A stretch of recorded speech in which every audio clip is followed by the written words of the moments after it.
Is this probably the most, politicized budget that you've ever seen because of what you've just outlined? Well, I think they're always very political, aren't they? I mean, if you remember the budgets of Gordon Brown and going back, I think they're always a deeply political event. And that's the point, is it, about tomorrow? It is a political opportunity for the government to try to finally make some progress. We've had bad headlines and setbacks for Theresa May's government now.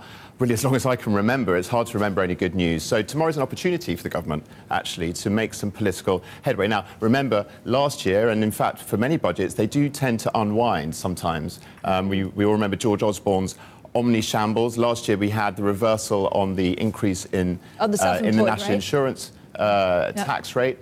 So you can be sure that all the detail in this is going to be picked over in minute detail pretty rapidly, and the opposition are going to be looking to exploit any weaknesses in this at all. And if things start to unravel, as they have done in past budgets, that's not going to look good for Mr Hammond. Jane, what does this all mean for pound? Does it have the potential to actually significantly move on the back of the budget? There's always the potential there. But again, if we look at the fact that Hammond is not indicating that he's going to be doing huge amounts of spending, then maybe not. Now, obviously, there's scope for a surprise. But I think really with this budget, if we go back to the June election, which was a big shock for Theresa May, and she lost her majority, we had the young people finally coming out and voting. And, of course, they voted for Corbyn, they voted for Labour. So I think this budget perhaps is about trying to regroup and take back some of the young vote.